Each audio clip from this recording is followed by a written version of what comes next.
Nous sommes les assemblées de l'Éternel, une église de la saine doctrine. Nous vous invitons à nous suivre tous les jours, du lundi au vendredi, des exhortations, l'enseignement qui est donné. Et le samedi, chaque semaine, est consacré à des réponses aux différentes questions que vous nous envoyez. Nos plateformes YouTube, Facebook, Instagram et aussi sur notre site, les assemblées de l'Éternel. À partir de 6 heures juste, heure de Kinshasa, votre humble serviteur, le docteur Jean-Paul Lokadi, ministre de Dieu. Place au prédicateur. Nous vous saluons tous et nous rendons gloire à l'Éternel Dieu Tout-Puissant. Nous rendons beaucoup d'actions de grâce à l'Éternel et aussi nous manifestons notre joie que nous sommes ravis de nous retrouver encore avec l'équipe et nous tous devant vous pour la suite de ce parcours. Nous savons que nous étions en train de parler des éléments concernant la séparation autrefois. Nous étions en train de parler de la séparation et nous sommes parvenus au point où nous étions en train de parler des associations contre nature. Alors c'est à ce niveau-là que nous voulons vous rappeler certaines choses telles que nous avons été la fois passée. Nous avons touché beaucoup d'éléments sur la séparation. Et nous avons dit ceci, que lorsque le Seigneur a créé le monde, il a créé tout ce qui existe. Nous voyons directement que l'Éternel a commencé par la séparation. Et nous avons expliqué que c'est un élément très important et le peuple de Dieu doit comprendre et doit être déterminé à séparer ce que Dieu a séparé et laisser joindre ce que le Seigneur avait joint. Parce que le monde est en train d'aller beaucoup plus loin. Et l'Écriture nous a montré qu'il y a des domaines de séparation absolue et les domaines de séparation relative. Alors nous allons passer directement à la lecture, au passage qui faisait objet de notre lecture. Nous allons passer tous pour ainsi que les lecteurs puissent voir l'Écriture sur Genèse chapitre 1er, du 2e au 5e verset.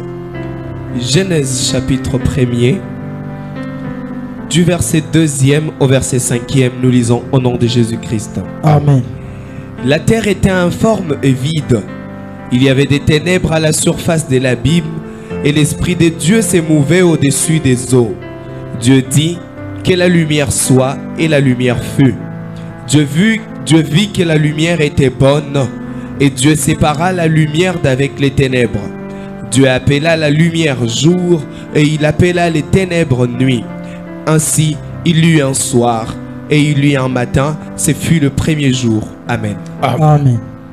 L'Éternel vit que la lumière était bonne et il sépara la lumière d'avec les ténèbres.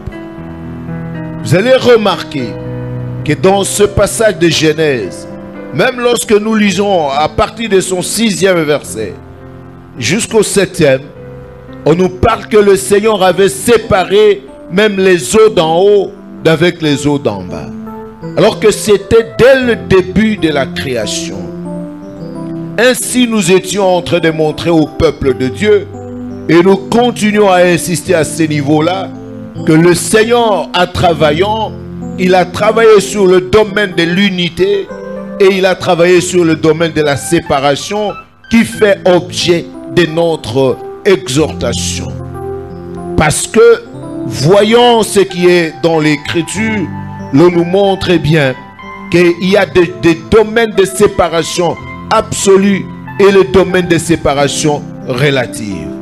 Alors si nous avons beaucoup de difficultés aujourd'hui, c'est parce que nous avons négligé cet aspect des choses. Vous voyez, quand on nous montre ici que dès le départ, le Seigneur a séparé la lumière d'avec les ténèbres. Ce sont des choses de séparation absolue. Il est impossible que la lumière puisse marcher avec les ténèbres. Il est impossible que ce qui est bon, le bien, puisse marcher avec le mal. Parce que le Seigneur a vu, il a dit qu'il a vu que la lumière était bonne. Et voyant que la lumière était bonne et les ténèbres ne l'étaient pas, alors le Seigneur a séparé. C'est ce que nous étions en train d'exhorter et de dire que les enfants de Dieu doivent comprendre que dans ce monde, nous n'allons pas joindre ce que Dieu n'a pas joint. Et nous n'allons pas séparer ce que Dieu n'a pas séparé. Et nous sommes au temps de l'inversion des valeurs. Nous sommes au temps où le monde va très mal. Nous sommes à un moment où le mal est considéré comme le bien et le bien considéré comme le mal. Et beaucoup de problèmes que nous avons dans notre vie, même dans le parcours de la foi et dans tous les secteurs de la vie de l'homme, pour un enfant de Dieu, il peut avoir beaucoup de difficultés lorsqu'il ne sait pas qu'il faut qu'il y ait la séparation. Le relevant des choses que nous devons séparer, nous avons parlé qu'il y a au moins deux principes majeurs qui font que nous puissions séparer les choses. Il y a le principe que nous avons énoncé, celui de l'incompatibilité générale, et l'autre principe que nous avons relevé en parlant du principe de l'exclusivité et sémentière. Que dans l'église, comment avons-nous expliqué cela? Qu'il y a des choses qui sont incompatibles et qui ne peuvent pas aller ensemble d'une manière absolue ou d'une manière relative. Et il y a aussi dans l'église l'unicité, l'exclusivité de la sémence. On ne peut pas avoir deux sémences dans l'église. Alors c'est là que nous avons démarré pour vous montrer clairement que par exemple nous avons tiré l'élément comme le porteur de la fausse science. Que si beaucoup de gens sont en difficulté, même ceux qui sont appelés serviteurs de Dieu, enfants de Dieu, église de Dieu, c'est parce que les choses telles que se passent, nous avons usé beaucoup de légèreté. En s'associant avec les gens, les personnes ou les choses que le Seigneur avait séparées dès le commencement. Alors le principe de l'incompatibilité générale est total, absolu. Ce qui est érigé dans 2 Corinthiens, chapitre 6e, à partir du 14e jusqu'au 18e verset, là où on nous montre que depuis le temps où le Seigneur avait séparé même la lumière d'avec les ténèbres, cette séparation restait jusqu'à notre temps. De telle sorte que Satan ne marchera pas en accord avec Dieu. La justice et l'iniquité ne feront pas route ensemble.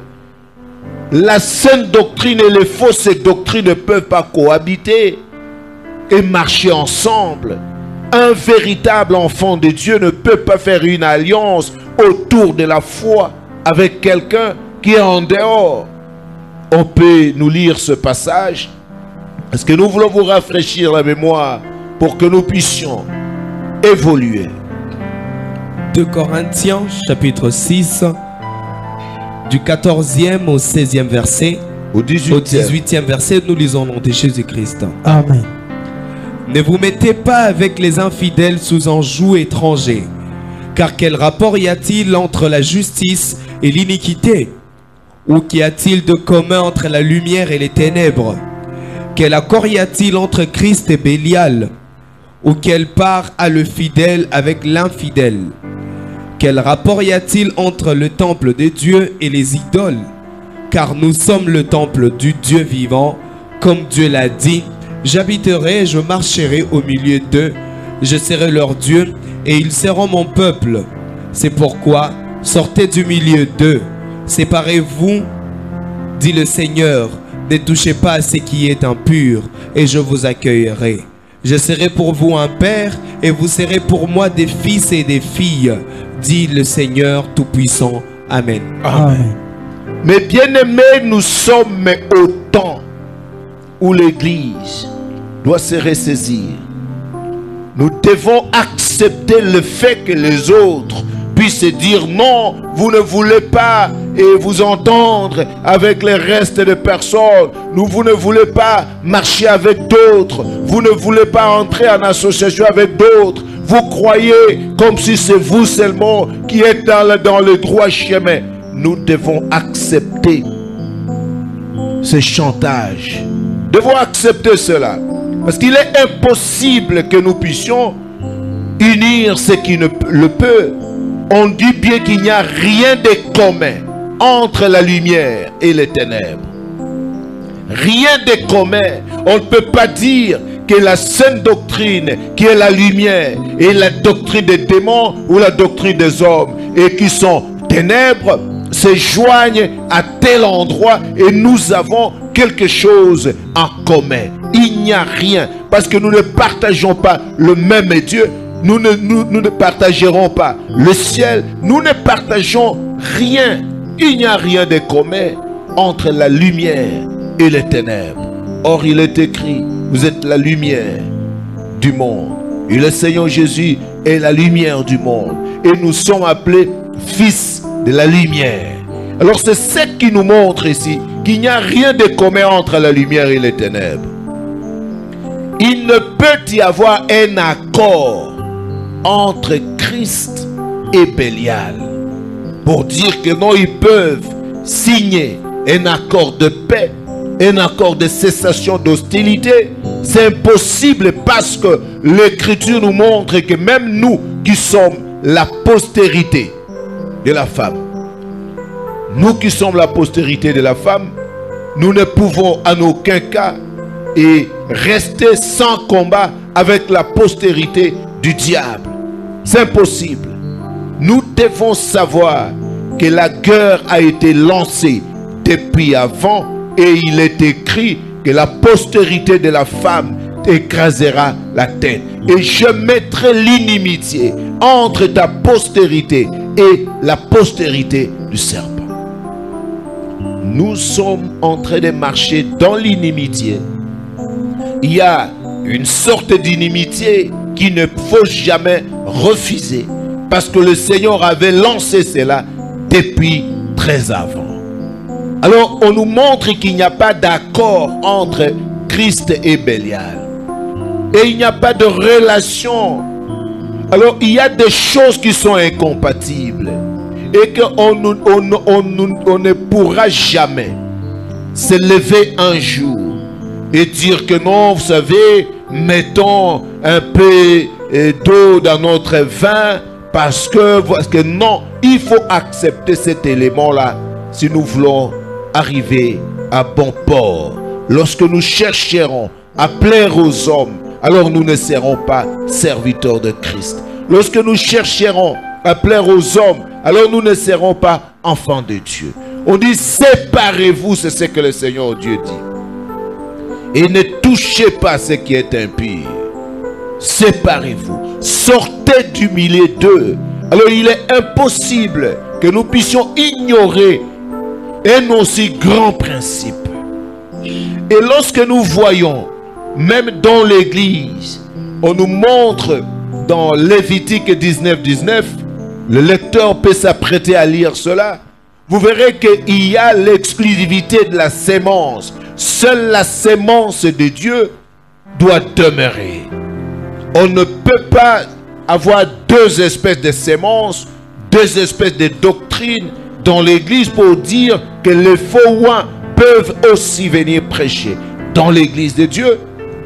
Que nous puissions mettre des accords, faire un conglomérat et des prédicateurs, des farceurs qui viendraient dire comme tu m'as invité, moi aussi je vais t'inviter, et que l'église puisse se mettre dans cette logique-là.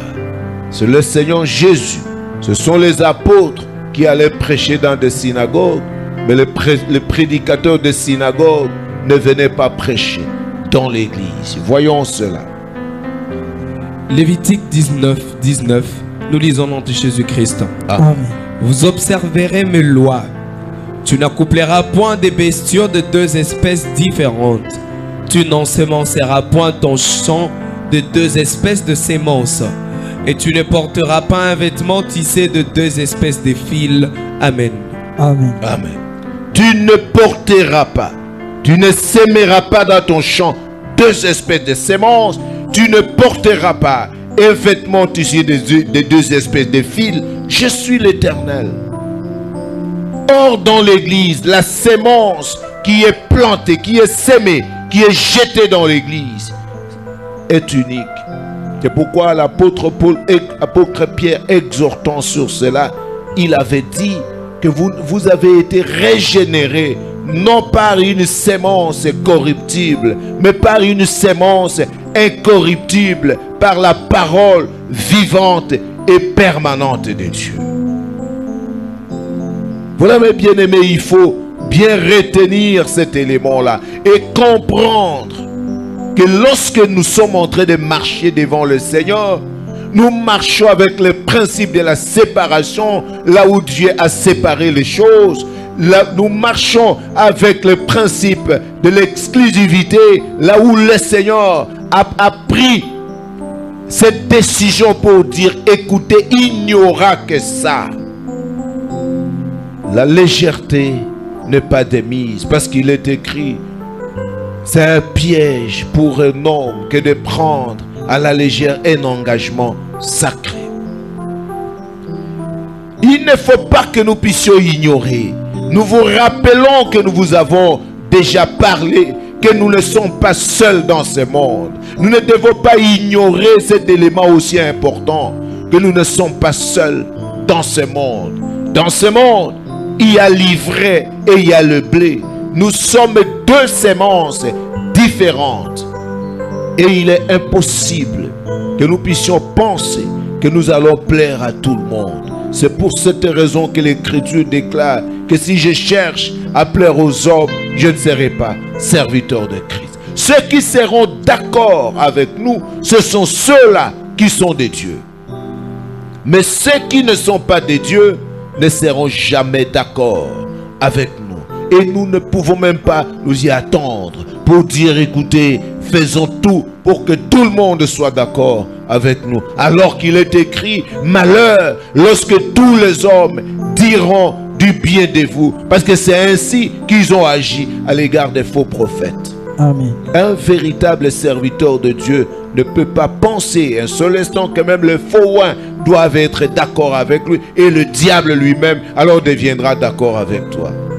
Alors que l'Écriture dit que si le monde ne m'a pas aimé, le Seigneur Jésus avait déclaré cela. Si le monde ne m'a pas aimé, il ne vous aimera non plus. Bien-aimé, il faut retenir ces éléments-là. Nous ne sommes pas seuls. Nous vous avons enseigné la fois passée sur l'ivraie et sur le blé, sur la parabole du champ. Et dans Matthieu 13, et nous avons vu beaucoup d'éléments, l'on nous montre qu'il y a l'ivraie, des gens qui ne pourront jamais se convertir, des gens qui ne pourront jamais venir à Christ, les gens qui ne sont pas censés hériter le royaume des cieux, des gens qui tirent leur origine quelque part. Nous avons même expliqué cela. Alors, le fait de ne pas être seul, nous ne pouvons pas penser un seul instant que c'est parce que quelqu'un a pris l'écriture ici et il se lève et dit, bon, moi aussi je suis un prédicateur, et nous allons dire, donc venez, toi aussi tu vas prêcher. Non, même en Israël, dans des villes lévitiques, on retenait quelqu'un à la porte. Les anciens étaient à la porte pour vérifier. même lorsque l'apôtre Paul est venu à Jérusalem, on s'est mis avec lui à côté pour que ceux qui sont les plus considérés, ceux qui sont considérés comme des colonnes, puissent arriver, puissent parvenir à vérifier ce que l'apôtre Paul détenait. Et c'est par la suite qu'ils lui ont donné la main d'association. Alors lorsque nous voyons quelque part ici, nous sommes dans la seconde épître de Jean. Nous lisons du 9e au 11e verset. De Jean, du 9e au 11e verset. Nous lisons au nom de Jésus-Christ. Amen. Quiconque va plus loin et ne demeure pas dans la doctrine de Christ n'a point Dieu. Celui qui demeure dans cette doctrine a le Père et le Fils. Si quelqu'un vient à vous et n'apporte pas cette doctrine, ne les recevez pas dans votre maison et ne lui dites pas salut, car c'est lui qui lui dit salut participe à ses mauvaises œuvres. Amen. Amen. Quiconque va plus loin et ne demeure pas dans la doctrine de Christ, celui-là n'a point Dieu. Et si quelqu'un vient à vous et n'apporte pas cette doctrine, ne le recevez pas dans votre maison, car il ne le saluez même pas, car quiconque lui dit salut participe à ses mauvaises œuvres. Et comment expliquer que nous allons amener un porteur de la fausse science, de la fausse sémence, jusque dans l'assemblée des enfants de Dieu, pour qu'il puisse élaborer sa communication, alors que même le recevoir dans nos propres maisons, ça pose un problème. Nous ne sommes pas seuls dans ce monde. Voilà pourquoi vous voyez, et on dit bon, c'est un pasteur, mais c'est un homosexuel, alors qu'il est un pasteur. Oh, c'est un pasteur. Non, ceux-là de la mauvaise sémence en tant que personne et porteur aussi de la mauvaise sémence en tant que faux évangile, toutes ces personnes-là ne sont pas de Dieu et ils ne sont pas une émanation de Dieu. Ce sont les responsables de toutes ces aberrations que vous êtes en train de voir dans le monde. Nous avons parlé de beaucoup d'éléments. Aujourd'hui, les gens sans honte, ils se lèvent là et ils votent des lois pour dire que non, il faut l'éducation sexuelle à l'école, aux petits-enfants, il faut leur expliquer, et ils sont en train de valoriser la masturbation, ils valorisent l'homosexualité, ils valorisent l'éducation sexuelle. Et tout le monde, des papas, des mamans, des gens de toute espèce. Nous ne sommes pas seuls dans ce monde. Séparez-vous, dit le Seigneur. Ne touchez pas à ce qui est impur. Accepte de perdre certains privilèges. Accepte de perdre certains privilèges. Voilà pourquoi le Seigneur Jésus avait dit que si quelqu'un veut te faire marcher et une seule coudée, alors marche avec lui.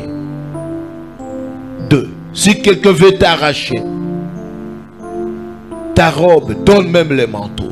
Parce qu'il est impossible que l'Église puisse se mettre ensemble avec qui que ce soit.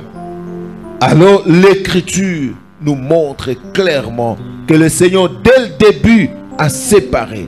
Tout ce qui est ténèbres doit se séparer de la lumière. Tout ce qui est iniquité doit aller loin de la justice. Tout ce qui est Christ doit aller loin de Bélial. Toutes sortes d'aberrations que vous vivez dans ce monde aujourd'hui et de changements de toute espèce, cela relève de ces gens-là. Séparez-vous, accepte. Quand le Seigneur parle même en famille, et l'Écriture dit que le Seigneur Jésus dit: je ne suis pas venu pour apporter la paix, mais l'épée. Dans une même maison de 5 personnes, 2 s'opposeront à 3 et 3 s'opposeront à 2.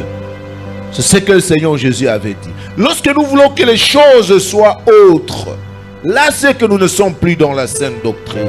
Il faut accepter accepter cette réalité. Et il faut bien savoir que plus le temps est en train de s'écouler, plus nous allons vers la fin de tout, et alors nous serons de plus en plus isolés. Et nous allons sentir notre statut d'étranger sur la terre. Vous allez vous retrouver au sein d'une entreprise qui engage 10 000 personnes et peut-être vous allez retrouver 3 personnes seulement qui sont d'accord avec toi. Parce que le monde a totalement oublié ce qui est bon.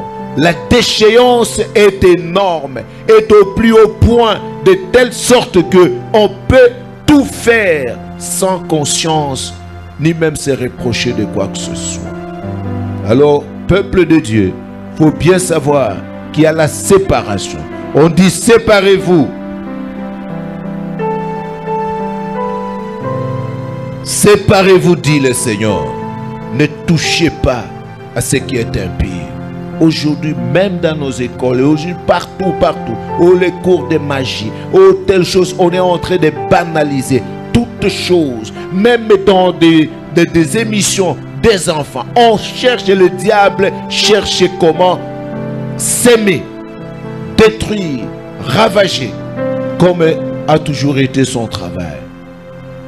Parce qu'il ne vient que pour égorger, pour ravager, détruire. Alors, nous savons bien que nous ne pouvons pas agir comme des gens qui partent loin de la volonté de Dieu pour s'associer à qui que ce soit, à n'importe qui, ou alors nous séparer de ceux que le Seigneur nous exige de connaître la communion.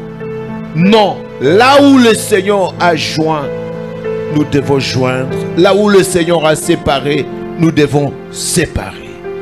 Alors, c'est pour cette raison que le Seigneur nous interdit de connaître des associations contre nature. Des associations contre nature. Nous ne sommes pas obligés de vivre au sein des associations, quels que soient les avantages que cela peut offrir à partir du moment où nous connaissons que ces associations sont contre nature. On ne peut pas tisser des amitiés de la manière contraire à la parole de Dieu pour préserver ou conserver certains intérêts inutiles. On ne peut pas se marier d'une certaine manière avec n'importe qui pour seulement conserver certaines choses qui n'ont aucun avantage, aucune valeur spirituelle. Voilà pourquoi nous avons toujours relevé que le premier domaine dans lequel l'association est impossible, c'est le domaine du service divin.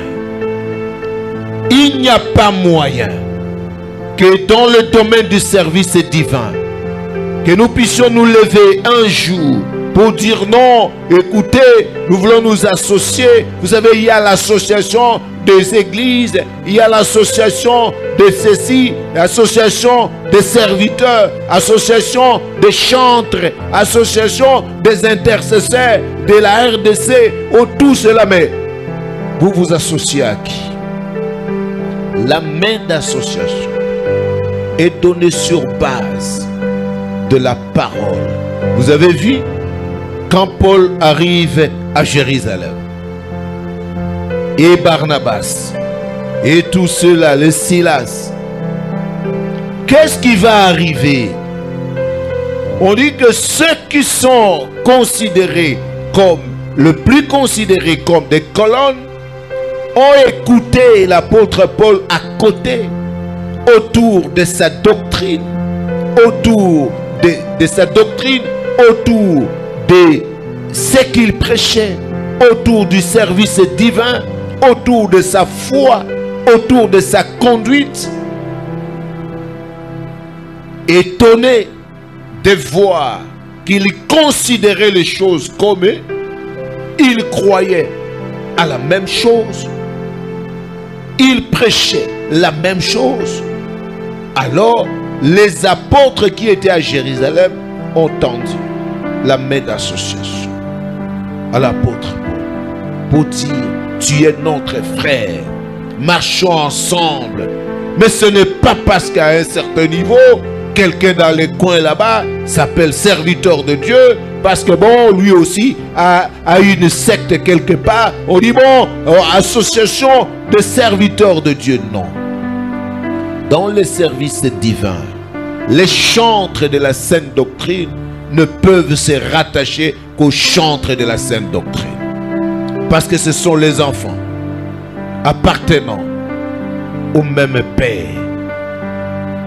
Les gens, les prédicateurs de la sainte doctrine ne peuvent s'associer qu'à ceux-là qui sont, à celui-là qui est dans la sainte doctrine. C'est impossible. Les femmes de la sainte doctrine en matière de la foi ne peuvent avoir la communion qu'avec celle de la sainte doctrine. On ne peut pas dire non, il y a une conférence de femmes et qui se trouve là-bas, on se réunit 5 fois l'an et tout, alors nous irons nous aussi là-bas. Non. Voyez par exemple dans Esdras. Voyons Esdras chapitre 4. Lisons ne fût-ce que du premier au 2e verset. Même lorsque les gens, lorsque Israël devait rebâtir, Israël était au comble du malheur. En ce temps-là, les sacrificateurs étaient au comble du malheur. Jérusalem était au comble du malheur. Mais ils n'ont pas accepté le secours de ceux qui ne sont pas fils d'Abraham. On peut le lire. Esdras 4. Esdras chapitre 4e. Du 1er au 2e verset. Esdras chapitre 4e, du 1er au 2e verset. Nous lisons le nom de Jésus-Christ. Amen. Les ennemis de Juda et de Benjamin apprirent que les fils de la captivité bâtissaient un temple à l'Éternel, le Dieu d'Israël. Ils vinrent auprès de Zorobabel et des chefs des familles leur dire: nous bâtirons avec vous, car comme vous, nous invoquons notre Dieu et nous lui offrons des sacrifices depuis le temps de Tsar Adon, roi d'Assyrie, qui nous a fait monter ici. Mais Zorobabel et Josué et les autres chefs des familles d'Israël leur répondirent: ce n'est pas à vous et à nous de bâtir la maison de notre Dieu. Nous bâtirons nous seuls à l'Éternel, le Dieu d'Israël, comme nous l'a ordonné le roi Suris, roi de Perse. Amen. Amen. Amen. Ce n'est pas à vous et à nous que de bâtir. Prenons les choses dans leur simple expression.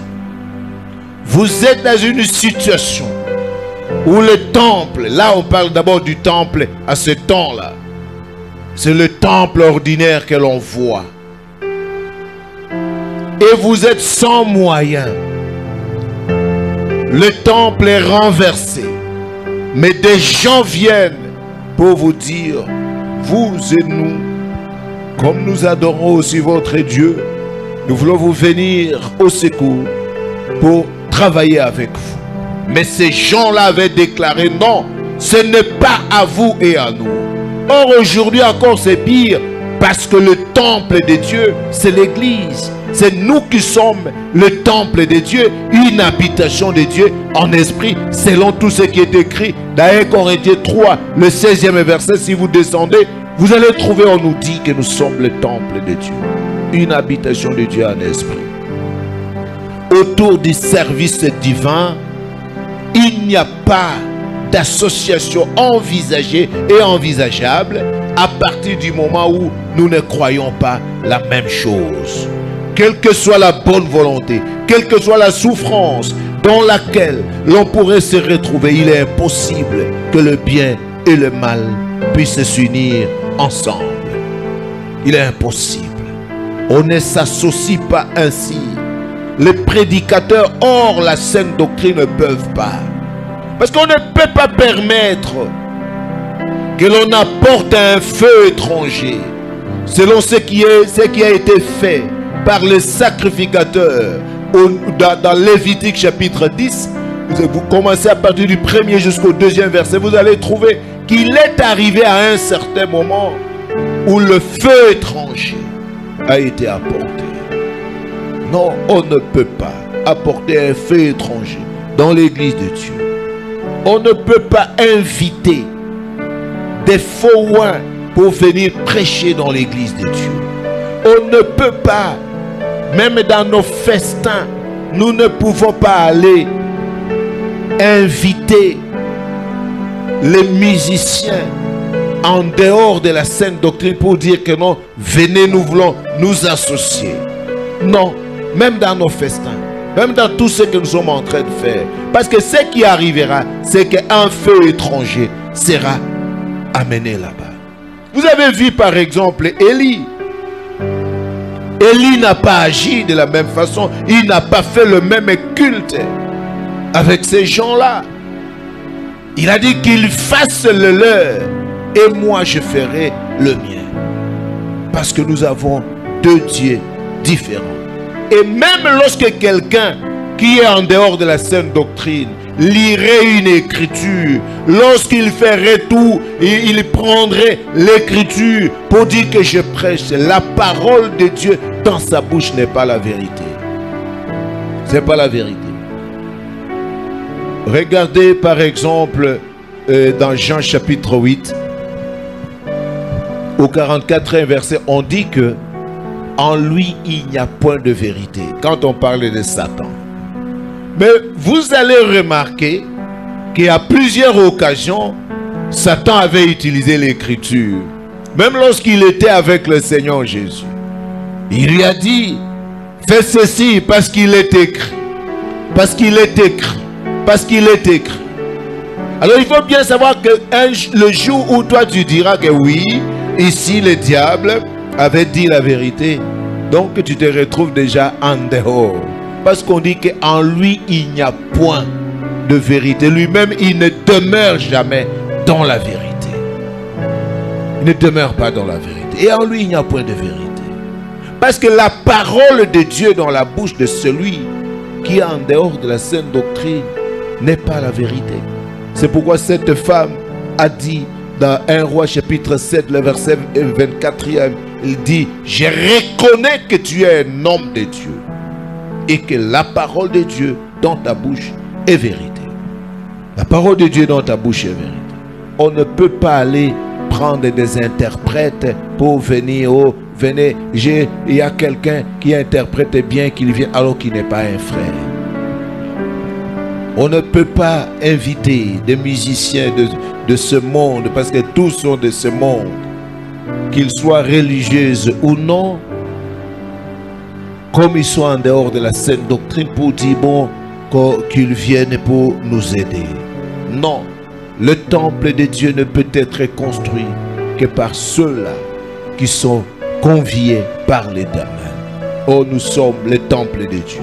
On ne peut pas nous associer dans une prière. On dit la prière pour la nation. Et que nous puissions nous rassembler tous au stade. Nous puissions nous rassembler tous dans tel endroit.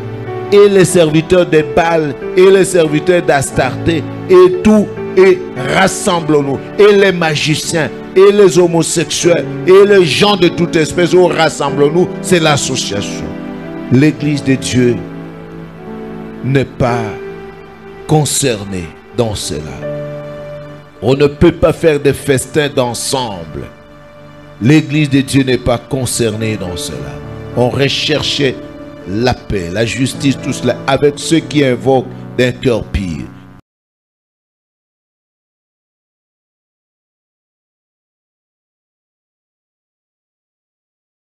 Nous lisons ici, deuxième épître de Paul à Timothée, chapitre 2e, nous lisons le 22e verset.